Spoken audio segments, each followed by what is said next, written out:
طويل الشوق يبقى في اغترابي.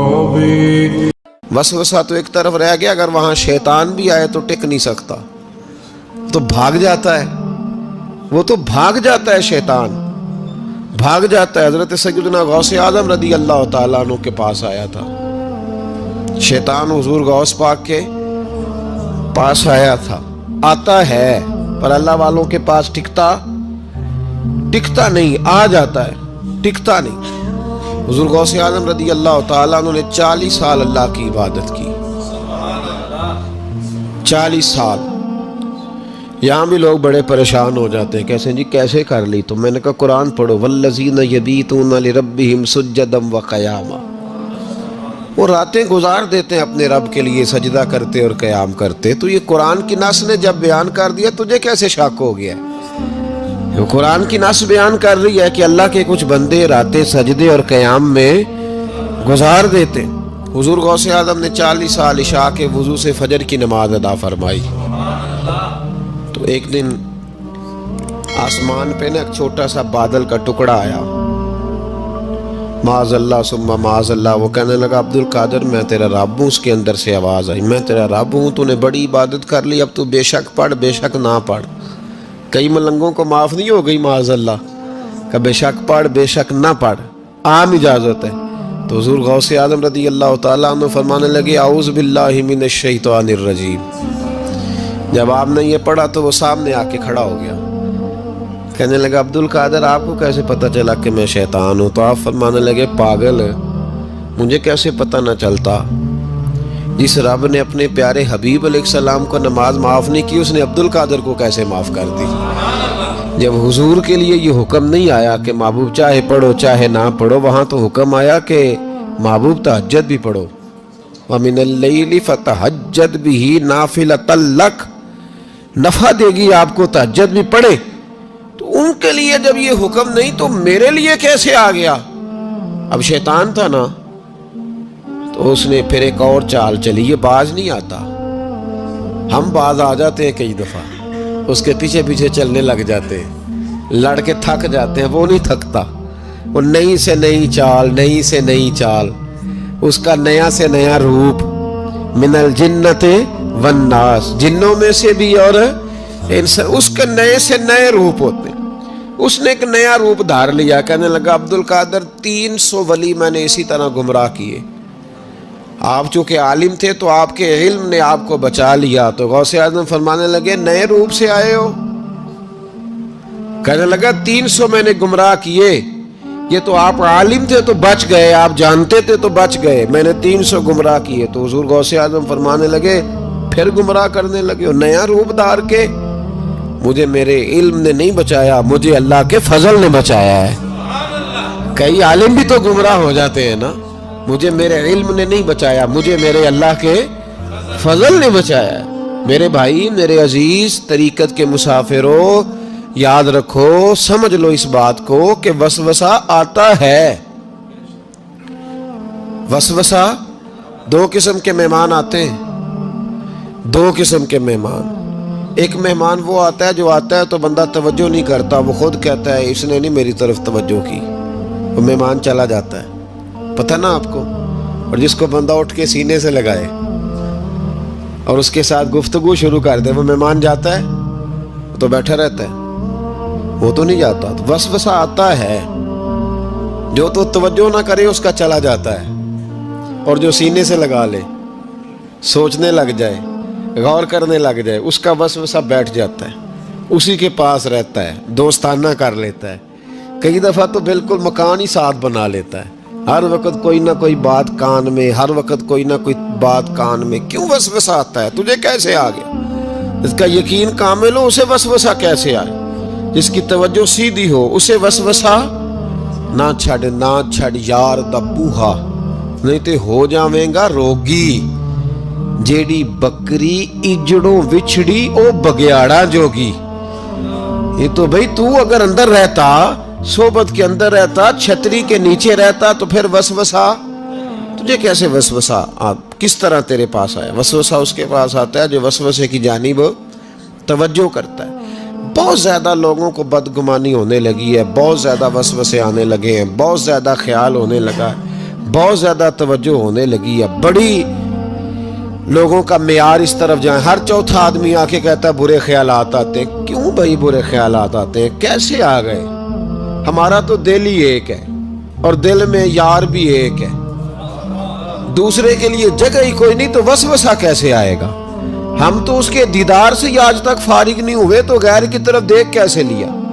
یہ کیسے ہو گیا؟ ممکن کیسے ہوا؟ اپنے آپ کو سمیٹیں، ان وسوسوں سے اپنے آپ کو بچائیں، ان پر قطعی طور پر کوئی توجہ نہ دیں، اور اگر کبھی آ بھی جائے تو میں نے کہا کہ اس کو سینے سے لگانے کی ضرورت، اس کو جھٹک دیں، بات ختم ہو گئی۔ آ جاتا ہے وسوسہ، بڑوں کو آ جاتا ہے، وسوسے آیا کرتے ہیں، آیا ضرور کرتے ہیں، لیکن جو لوگ قابل ہوتے ہیں، جن کا ایمان مضبوط ہوتا ہے، جن کا تیقن مضبوط ہوتا ہے، ان لوگوں کے پاس وسوسے ہمیشہ رہتے نہیں۔ ایک اہم بات اصلاح کی جو سمجھنی بڑی ضروری ہے، آپ کے لیے بڑی ضروری ہے۔ آپ نے یہ غور کرنا ہے کہ وسوسہ آتا کہاں سے ہے۔ کوئی نہیں سمجھ آئی آپ کو میری بات کی؟ نہیں آئی ہوتی تو آپ بڑی دور پہنچ چکے ہوتے ہیں۔ سردی بڑی زیادہ تھی کمرے میں، تو کہیں سے ہوا آ رہی تھی ٹھنڈی، تو اب ٹھنڈ بڑی لگ رہی تھی، تو بندے نے فوراً اٹھ کے بھلا کیا کرنا ہوتا ہے؟ نہیں وہ پتہ نہیں کتوں آ رہی، باری دی تو ابھی گالی ہے نا جی۔ اگر تو کھڑکی سے آ رہی ہے تو کس کو بند کریں گے، اور اگر دروازے سے آ رہی ہے تو جی، اور اگر چھوٹے بچے نے پنکھا چلا دیا تو جی، چل پنکھا رہا ہے، بندہ سارا دن دروازہ بند کرتا رہے؟ سمجھنا ہے آپ نے بات کو، آپ نے اس دروازے کو بند کرنا ہے جہاں سے وسوسہ۔ حضور غوث پاک کو اللہ نے بڑا اعزاز دیا، بڑی کرامات دی۔ آپ فرمایا کرتے تھے میں نے 40 سال اپنے رب کو راضی کیا ہے مصلی پہ بیٹھ کے۔ تو میرے مالک نے پھر پوچھا ہے کہ عبدالقادر کچھ مانگ لے، کوئی بات کر لے، تو سیدنا غوث اعظم رضی اللہ تعالیٰ عنہ فرماتے ہیں کہ میں نے پھر اپنے رب کریم کی بارگاہ میں عرض کیا، مالک جو قیامت تک مجھ سے محبت کرے، فضل کرنا اسے بغیر توبہ کے موت نہ دینا۔ تو میرے رب نے میری اس دعا کو شرف قبولیت عطا فرمایا کہ جو مجھ سے پیار کرے گا، میرا نام لے گا، وہ بغیر توبہ کے نہیں مرے گا۔ جنات بھی آپ کی بارگاہ میں حاضر ہوتے، آپ کو شیخ بحر و بر کہا جاتا ہے۔ جب آپ نے منبر پر بیٹھ کر یہ اعلان فرمایا نا کہ میرا یہ قدم ہر ولی کی گردن پر ہے، تو خراسان کے جنگلوں میں معین الملت والدین عطائے رسول ہند الولی خواجہ معین الدین اجمیری موجود تھے، تو وہاں اعلان کرنے لگے، کہنے لگے غوث پاک صرف گردن پہ کیوں، آپ میری آنکھوں پہ بھی قدم رکھیں، میرے سر پہ بھی قدم رکھیں۔ اللہ نے ان اولیاء کو بڑا اعزاز دیا، انہیں اللہ نے بڑی شان دی۔ اپنی نسبت اللہ کے بندوں سے مضبوط رکھیں۔ ضروری نہیں کہ آپ کسی جگہ مرید ہی ہوں گے تو آپ کی نسبت مضبوط ہوگی، آپ خواجہ معین الدین سے پیار کریں، آپ حضرت بہاؤالحق نقشبند بخاری سے پیار کریں، داتا علی اجویری سے پیار کریں، آپ غوث پاک جیلانی سے، آپ اللہ کے نیک بندوں سے محبت کریں، ان کا تذکرہ سنیں۔ اب تو پوری مہم چلی ہوئی ہے اللہ کے بندوں کے خلاف، لوگوں نے ایسا وار چلایا کہ بس جی کچھ بھی نہیں جی، آپ چھوڑیں، آپ ڈائریکٹ کتاب و سنت کو پڑھیں، کوئی بھی نہیں جی، کوئی ولی نہیں، تو پھر وہ جو اتنی آیتیں، وہ حدیثیں، وہ سارا کچھ، اس کا مطلب ہے امت میں ولی ہوتے ہی نہیں۔ تو الا ان اولیاء اللہ لا خوف علیہم ولا هم یحزنون کا کیا معنی ہے؟ اس کا کیا مطلب؟ آپ نے تو ملیا میٹ کر دیا، سارا پوری مہم چلی، اللہ کے بندوں سے پیار کریں۔ اور میرے نبی پاک صلی اللہ علیہ وسلم نے فرمایا جو جس سے پیار کرے گا قیامت کے دن اسی کے ساتھ اٹھایا جائے گا۔ اور حضرت ابو ذر غفاری نے عرض کیا تھا یا رسول اللہ اگر وہ ان جیسے عمل نہ بھی کرے تو فرمایا اللہ بڑا کریم ہے، ایمان کی سلامتی سے جائے اللہ ان کے ساتھ ہی کھڑا فرما دے گا۔ سیدنا غوث اعظم کی کرامات اتنی متواتر کے ساتھ ہیں کہ ملا علی قاری فرماتے اتنی تو کرامتیں سنی نہیں جتنی غوث پاک کو اللہ نے عطا فرمائی۔ رب کریم نے انہیں درجہ دیا، وقار دیا، ان کی دعاؤں کو قبولیت دی، اللہ نے انہیں اعزاز کے ساتھ نوازا، اللہ نے ان پر فضل فرمایا۔ ایک تاجر تھا تو ملک شام جاتا تھا اکثر تجارت کرنے کے لیے، مال کما کے لاتا، غریبوں کی بھی مدد کرتا، مدارس کی، مساجد کی، سب جگہ جہاں دین کی ضرورت ہوتی پہنچتا۔ ایک بغداد میں اور درویش بھی گزرے جن کا نام شیخ حماد ہے، وہ بھی بڑے درویش تھے. وہ تاجر شیخ حماد کے پاس گیا, کہنے لگا میرے لیے دعا کر دے, میں جا رہا ہوں سفر کے لیے. تو انہوں نے کہا میں صبح بتاؤں گا. استخارہ کیا, صبح کہنے لگے نہ جانا, تیرا مال بھی لوٹ جائے گا اور تو قتل بھی ہو جائے گا.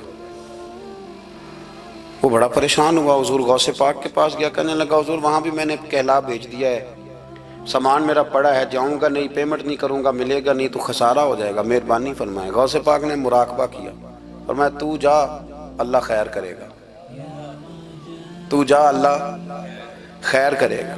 مرید کا عمل کے یقین, پیر کا عمل کے یقین.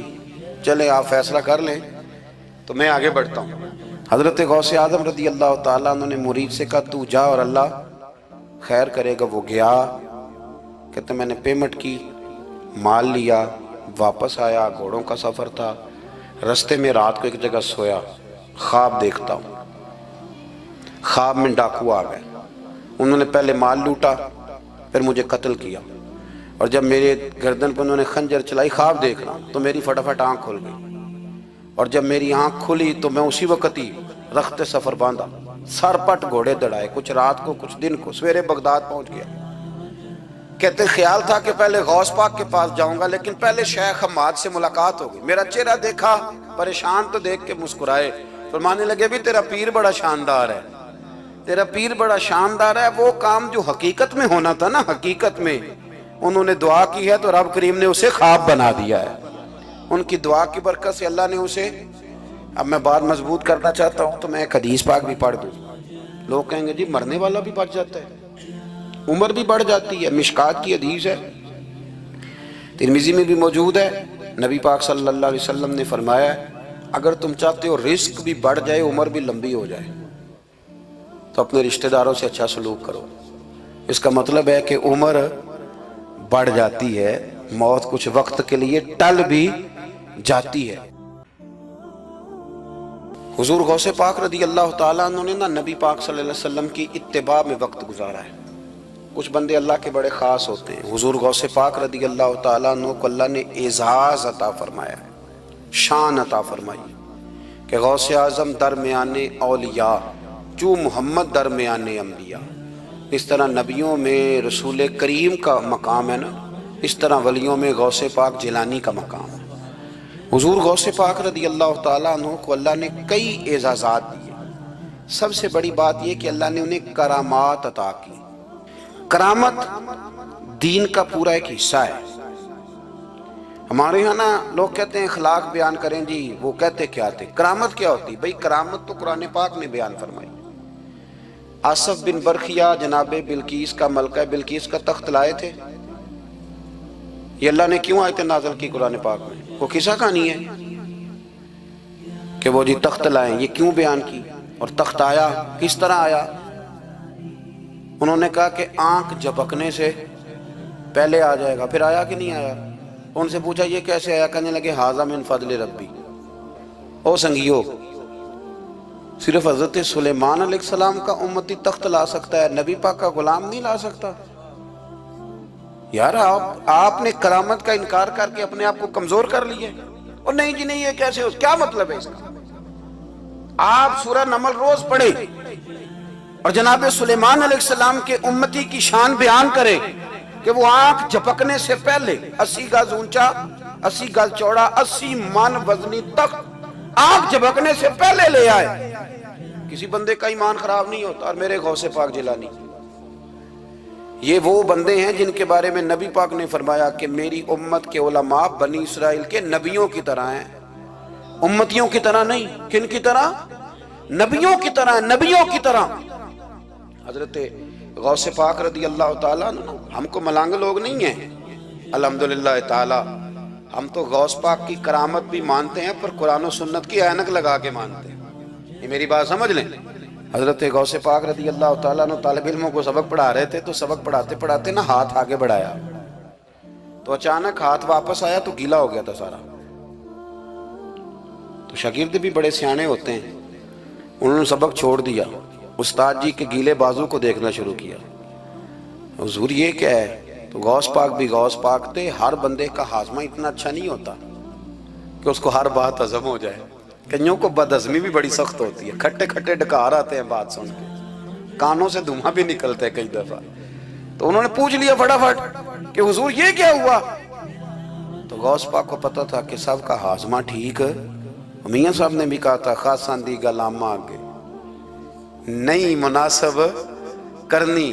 اگلا شعر میں نہیں یہ پڑھنا کیونکہ زیادہ ڈاڈ ہے تو میں ادھر ہی رہتا ہوں، اتنا ہی کافی ہے کہ خاصاں دی گلامہ آگے نہیں مناسب کرنی. انہوں نے کہا حضور یہ کیا ہے؟ تو آپ فرمانے لگے تمہارے والی بات نہیں. اللہ اکبر. ابھی سبق پورا ہو رہا تھا تو بندے دوڑے دوڑے آ گئے اور انہوں نے نعرے لگانے شروع، یا غوث یا غوث یا غوث. لوگ کہتے ہیں غوث پاک سے ملتا نہیں. میں کہ ٹھیک ہے انہوں نہیں نہ ملیا، جنہوں ملیا اس تے رولا پانا نہ بڑا ملیا ہے بڑا ملیا ہے بڑا ملیا. اپنا اپنا معاملہ نا. کسی نے کہا حضور کچھ نہیں دیتے تو کسی نے کہا میرے کریم سے گر قطرہ کسی نے مانگا، دریا بہا دیے در بے بہا دیے. جس کو ملا ہے وہ تو شور کرے گا. تو تھوڑی دیر کے بعد ہی بندے پہنچ گئے. انہوں نے آ کے یا غوث کے نعرے بھی لگائے، وہ مچلے بھی، وہ روئے بھی، وہ قدم بھی چومے، اپنے مقدر پہ ناز بھی کیا. شکر ہے اللہ کا، اللہ نے ہمیں آپ کا غلام بنایا، شکر ہے. تو طالب علموں نے پوچھا ہوا کیا؟ کہنے لگے کشتی میں بیٹھے تھے تو ڈوبنے لگی تھی. تو ہم نے کہا کہ ہم تو غوث پاک کے ماننے والے ہیں. تو پھر حضور غوث اعظم کا دست مبارک نمودار ہوا ہے اور کشتی کو پکڑ کے کنارے لگا دیا ہے، کشتی کو پکڑ کے کنارے لگا دیا ہے. ایک قریب کہنے لگا یہ کیسے ہو سکتا ہے؟ تو دوسرا اس کی کمر پہ تھپکے دے کے کہنے لگا ویسے ہی ہو سکتا ہے جیسے آصف بن برقیہ کے ساتھ ہوا تھا، بالکل ویسے ہی ہو سکتا ہے. سیدنا غوث اعظم کی کرامات اتنی متواتر کے ساتھ ہے کہ ملا علی قاری فرماتے اتنی تو کرامتیں سنی نہیں اتنی غوث پاک کو اللہ نے عطا فرمائی. رب کریم نے انہیں درجہ دیا، وقار دیا، ان کی دعاؤں کو قبولیت دی. اللہ نے انہیں اعزاز کے ساتھ نوازا، اللہ نے ان پر فضل فرمایا. غوث پاک نے نا 100 گھوڑے، ملا علی قاری نے لکھا 100 گھوڑے غوث پاک نے اکٹھے خرید لیے. خریدے بھی ذرا عربی نسل کے. ترجمہ کرا اج دا کی بندا ہے اس گل دا؟ یعنی 1.25 کروڑ والی پجارو تے وہ بھی 100. بڑی مشکل میں نہیں آ جاتے دیکھنے والے. 200 مولوی صاحب دا کی کام ہے؟ اینیاں گڈیاں کٹھیاں وہ ہے گل. تو غوث پاک نے 100 گھوڑے کٹھے ہی. یہاں ایک روایت ہے کہ 50 گھوڑے عربی نسل کے مہنگے. اس دور میں وہی عربی نسل کے گھوڑے کمانا وہی تھا جو آج آپ کے یہاں نا لینڈ کروزر کمانا ہے. ایک غوث پاک کا مرید تھا تو ایک شخص سے کہنے لگا چل میں تجھے اپنے پیر صاحب سے ملا کے لاؤں. ملا علی قاری نے اس کو لکھا ہے. تو وہ کہنے لگے میں نہیں جاتا پیروں کے پاس. اس نے کہا چل تو صحیح. وہ لے آیا. پہلے دن داخل ہوئے تو غوث پاک کے استقبال میں 50 گھوڑے بندھے ہوئے. پہلا ہی شکوا. کہنے لگا یار غصہ نہ کرنا. یہی ہوتی ہے نا باتیں، اسٹائل بھی یہی ہوتی، غصہ نہ کرنا. ویسے ایک گھوڑے سے بھی کام چل ہی سکتا ہے. آپ کو پتہ ہے نا بڑا بڑا لوگوں کو یاد آتا ہے غریبوں کی بچیاں اور فلانی شے اور غریب اور یہ بڑی بڑی چیزیں یاد آ، اس کو بھی یاد آ. غصہ نہ کرنا. میں اب اس بیچارے کے پاس جواب بھی کوئی نہیں تھا کہ حضرت صاحب بات تو ٹھیک ہی ہے، لیکن جب آپ کسی کے ہاتھ پہ بیعت کر لیتے ہیں نا پھر آپ کا ان کہانیوں میں الجھنا بنتا نہیں. پھر آج یہ تو باتیں پہلے کی تھی نا، سوچتے پہلے تو بات ہو گئی، اب تو عمل کرنا ہے. تو ہوتے ہیں کچھ کچے بندے بھی بیچارے جو ساری زندگی سیدھے سیدھے ہونے میں ٹائم گزار دیتے ہیں اور جب تک پکے ہوتے ہیں تب تک کام ہی کھرا ختم ہو جاتا ہے. غوث پاک کا وہ مرید کہنے لگا یار بات تو تیری ٹھیک ہے پر چلو میں پتہ کروں گا 50 کیوں ہیں. آئے ملے لیکن وہ روز تنگ کرتا وہ بندہ. پھر پوچھا پیر صاحب سے 50 گھوڑے کیوں رکھے ہیں؟ پھر پوچھا پیر صاحب سے. یہ اس شخص نے لکھا ہے جنہوں نے مشکات کی شرح بھی لکھی ہے. میں صوفی درویش کی بات نہیں کر رہا، ایک محدث کی بات کر رہا ہوں جنہوں نے بات لکھی ہے. فرمانے لگے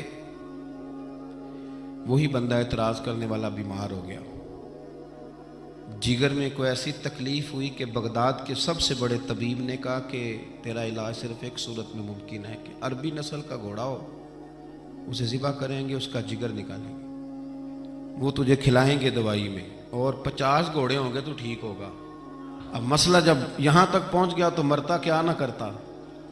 پھر اپنے اسنگی سے کہنے لگا چل پیر صاحب کے پاس. اس نے کہا میں نہیں ہوں جانا.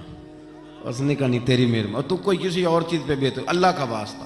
وہ مانیں گے ہی نہیں. اس نے کہا پیر پکڑوں گا، میں منت کروں گا، میں خدا رسول کے واسطے دوں، ایک دفعہ چل ورنہ مر جاؤں گا. اب مرنے والا بندہ کیا کرے؟ جب موت سامنے نظر آئے تو گیا غوث پاک کے پاس اور کہتا ہے سارے رستے سوچتا گیا کہ پیروں پہ سر رکھوں گا، پگڑی اتاروں گا، یہ کروں گا، منت کروں گا، ماں کی بات سناؤں گا، اپنی بہنوں کا واسطہ دوں گا، بڑا کچھ کروں گا حضور اس کے صدقے مان جائیں، چھوٹے بچوں کی بات سن، سارے رستے تیاری کرتا گیا.